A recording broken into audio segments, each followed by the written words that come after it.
Some warnings are not meant to save you. They exist only to prove that what happened was never an accident. The words did not surface in a courtroom. They were not read aloud by investigators, nor archived as official evidence. They emerged quietly, excavated from forgotten posts and fragmented writings that many believed had dissolved with time. Yet the moment they resurfaced, they carried a weight that felt heavier than confession, heavier than rumor. These were not explanations. They were remnants, and remnants have a way of disturbing the present more deeply than any newly discovered fact. According to records preserved online, the writings belonged to an artist who had already passed beyond the reach of clarification. The language was restless. The tone oscillated between exhaustion and unease. There was no direct accusation, no formal naming of guilt. Instead, there were warnings, vague, persistent, and unsettling. Among them appeared a name, then another. At the time they were written, no one stopped to ask why. We now know that the first name belonged to a young performer, standing at the edge of visibility. He had recently entered an industry built on opportunity and obedience.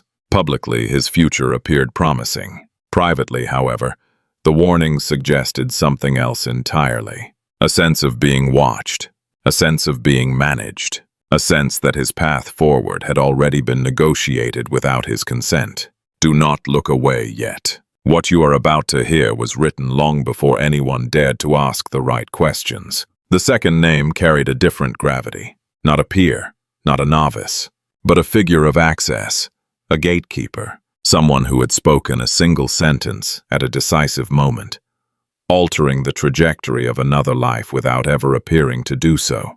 The writings did not accuse this person directly. They did something more troubling. They assigned responsibility without explanation, as though the outcome had already been accepted as inevitable.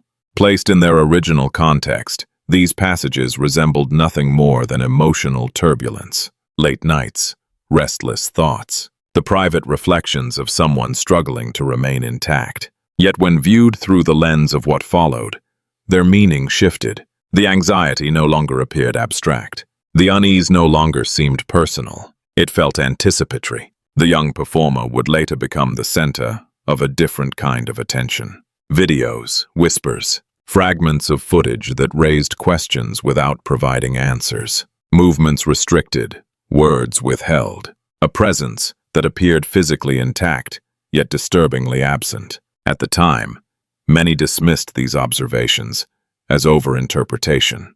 Others chose silence. But silence, as we will see, is never neutral. There is a reason these warnings resonate now. They were not written to prevent what was coming. They were written to survive it, to exist as proof that someone had sensed the shape of the trap before it closed. And that raises a question far more disturbing than coincidence. If these words were only coincidence, why did everything unfold exactly as they described?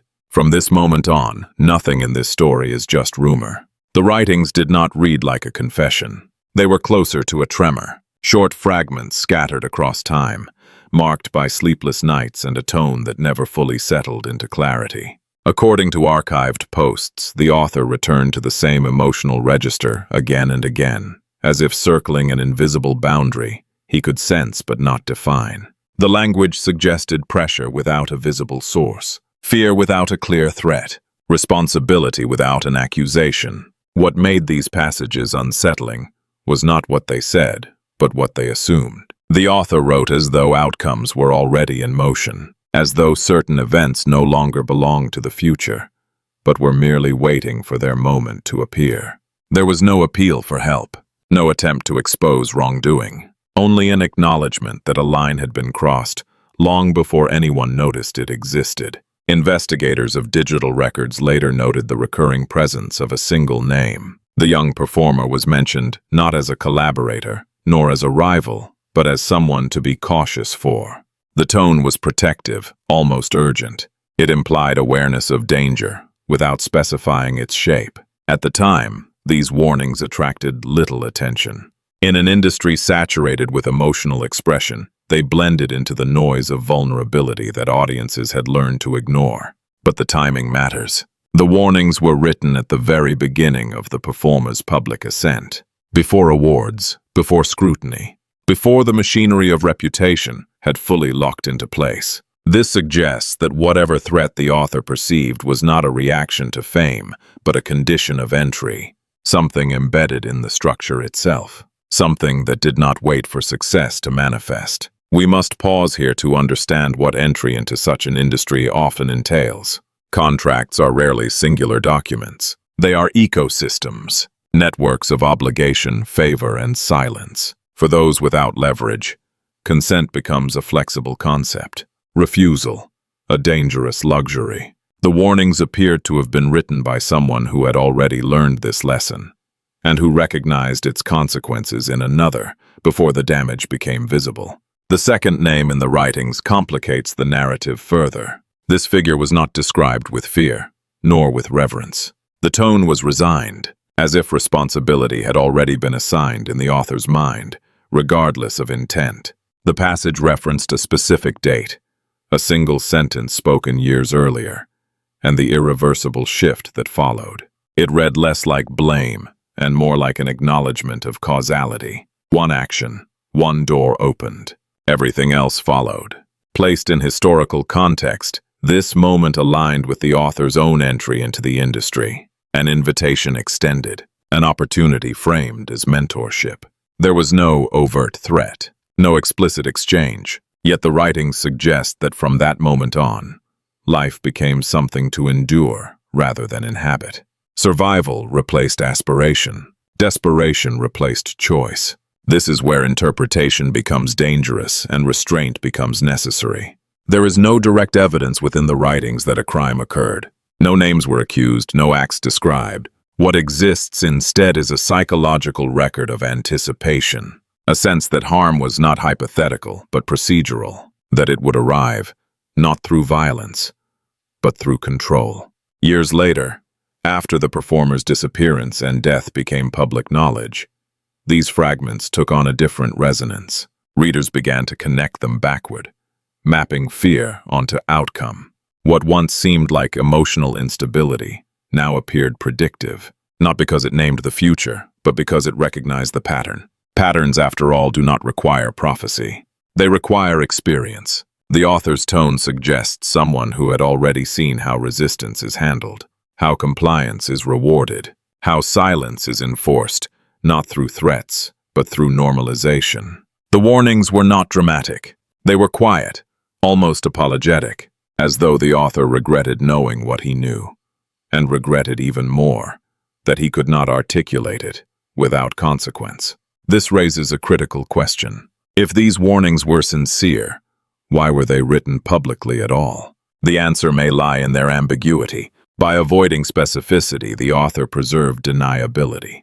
The posts could be dismissed as emotional expression, artistic temperament, harmless introspection. Yet to those who would later recognize the pattern, they functioned as markers, proof that awareness existed, proof that the tragedy did not arrive unannounced. We are often taught to believe that warnings are meant to prevent disaster. But history suggests otherwise. Many warnings exist only to be recognized after the fact, not as instruments of change, but as evidence that the system was understood, even if it could not be challenged. The tragedy, then, is not only what happened to the young performer. It is that the warning came too early to be believed and too late to be ignored. What if the warning was never meant to stop the tragedy, but to survive it? The shift from words to images did not bring clarity. It brought something worse.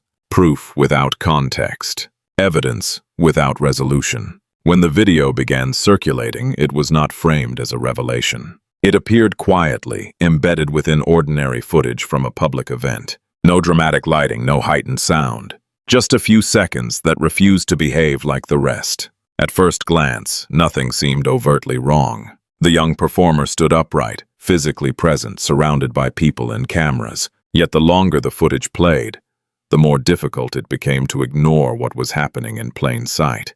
His movements were restricted. His arm remained tightly held, not in guidance, not in protection, but in restraint. Each attempt to shift position was corrected, each gesture redirected. Communication, when it occurred, was interrupted before it could form. What unsettled viewers was not the grip itself, but the absence of resistance. There was no struggle, no visible protest, only compliance so complete. It suggested exhaustion rather than consent. This was not a man being escorted. It was a man being managed. Public reaction was immediate. Slowed footage, zoomed frames, comparisons across appearances, patterns emerged. This was not an isolated moment. Similar behavior appeared in earlier clips, previously overlooked. In each instance, the same dynamic repeated itself. Control was exerted quietly, efficiently, without spectacle. It did not require force, because force had already done its work elsewhere. Rumors followed, as they always do.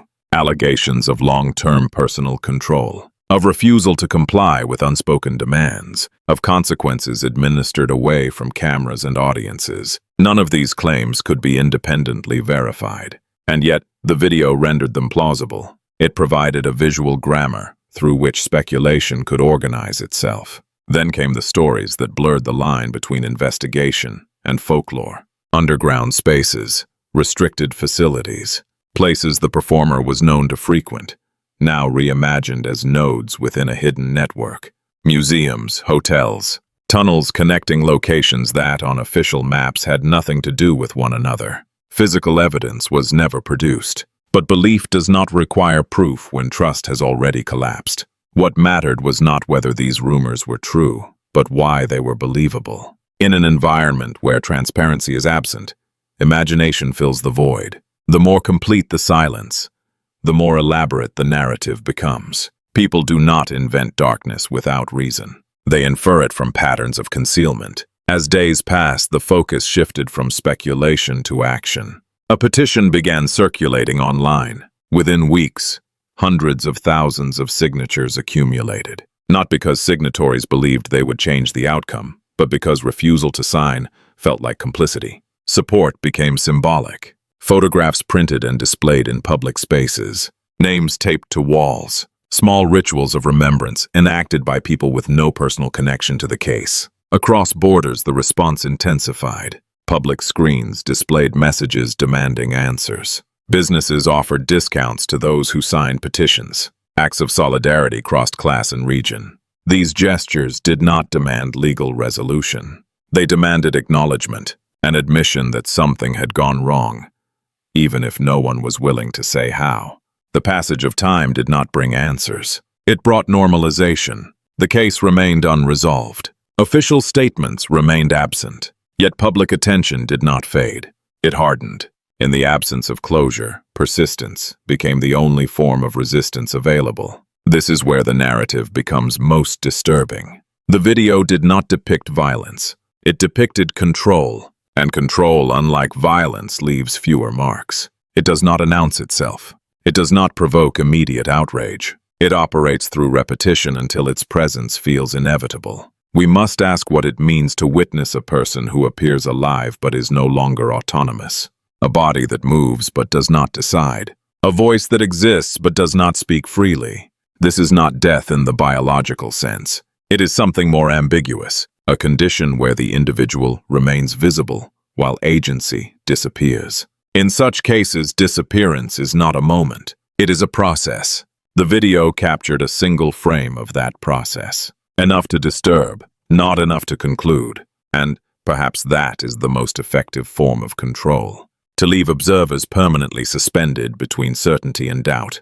Because when proof is incomplete, responsibility dissolves. Sometimes, death is not the end of control. It is only the moment it becomes invisible. The moment the story expanded beyond a single life, its true shape became visible. What had first appeared as personal tragedy began to resemble a pattern. Not chaotic, not accidental, structured, rehearsed, maintained through collective agreement. Silence in this context was not absence. It was procedure. The confirmation did not come from documents or court filings. It came from voices within the industry who had little to gain from speaking and much to lose by doing so. One such voice described an encounter that stripped away any remaining ambiguity.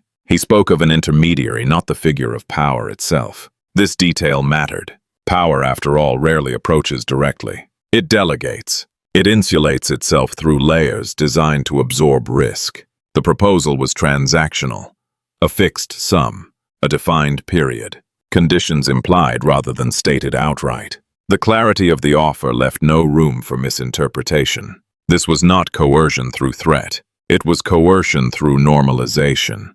The implication was simple. This is how things work. Acceptance would bring protection. Refusal would bring consequences, though none were specified. What followed was not retaliation. That would have been too visible. Instead, there was something far more effective. Exclusion. Stagnation. The slow erosion of opportunity, disguised as coincidence. In such an environment, survival depends not on talent or integrity, but on adaptability. Those who refuse to adapt are not punished. They are simply erased. This testimony reframed everything that came before it. The warnings, the control, the disappearance of agency. These were not anomalies. They were symptoms of a system designed to reward compliance and neutralize resistance without ever appearing to do either. The scope of the story widened again with the events surrounding a major film awards ceremony. At first, the omission of several eligible works seemed bureaucratic, a mistake, an oversight. But patterns emerged here as well. Films that had met every formal requirement vanished from consideration without explanation. Their absence was not subtle. It was conspicuous. The films shared no single theme. Their common denominator lay elsewhere. The people associated with them. Performers and creators whose public positions, past statements, or symbolic presence rendered them inconvenient. This was not censorship in the traditional sense. The works were not banned. They were simply denied recognition, rendered invisible within a system that defines legitimacy through validation. When questioned, the organizing body offered no response. Calls went unanswered. Requests for clarification were deflected or ignored. Silence again.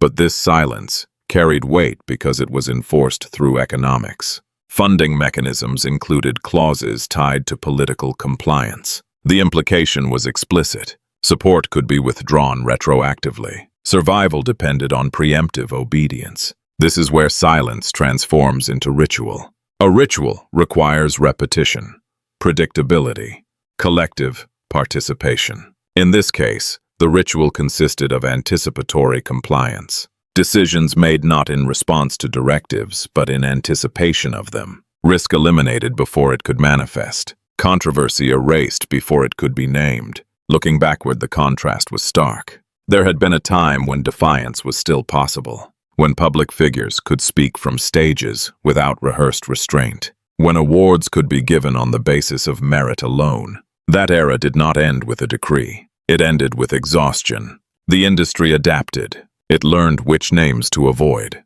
which themes to sideline, which voices to mute. Over time, these adjustments ceased to feel imposed. They became instinctive, self-preservation, masquerading as professionalism. This context reframes the original tragedy once more. The young performer was not simply a victim of individual wrongdoing. He was a casualty of a system that had perfected the art of plausible deniability. Control without visible force, erasure without formal bans, silence enforced not by fear of punishment, but by fear of disappearance. In such a system, truth does not vanish. It relocates, it moves to the margins, to whispered conversations, to offshore recognition, to places where the rules are different, or at least less rigidly enforced. Artistic expression becomes nomadic, seeking refuge wherever it can still breathe.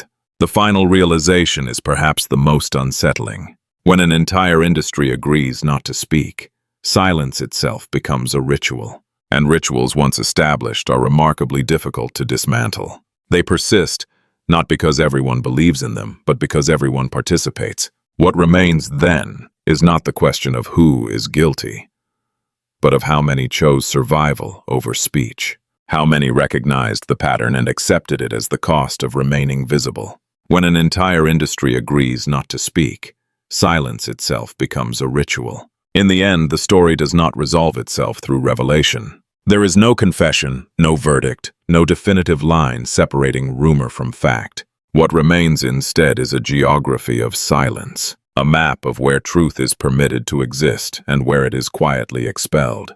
The tragedy of the young performer was never confined to his final days. It unfolded much earlier, at the moment when autonomy was first exchanged for access, when survival became conditional, when refusal ceased to be an option and silence became a skill. His fate was not exceptional, it was illustrative.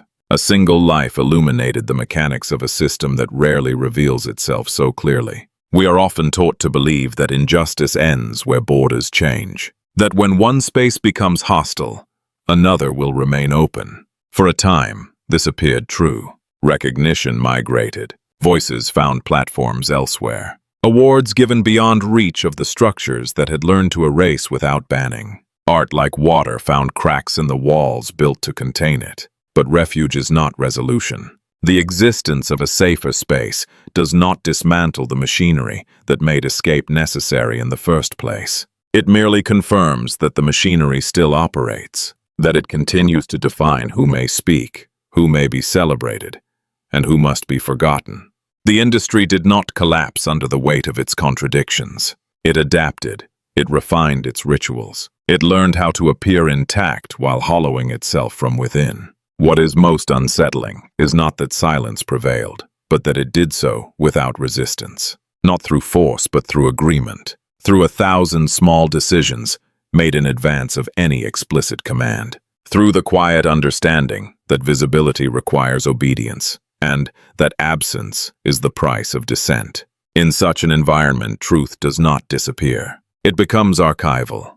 It waits, in old writings, in overlooked footage, in fragments that resurface when the present can no longer sustain its own narrative. These remnants do not offer justice, they offer memory, and memory, while insufficient, is not powerless. We are left, then, with a question that cannot be answered by courts or ceremonies. It must be answered individually and repeatedly. What does it mean to witness a system that functions precisely as designed, and still choose to remain silent? At what point does survival become participation?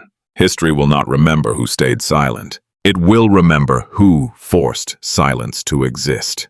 And perhaps that is where truth goes to survive. Not in declarations or verdicts, but in the refusal to forget. In the insistence that what was erased once can still be named again, even if naming it changes nothing. Because silence only wins when it is mistaken for peace.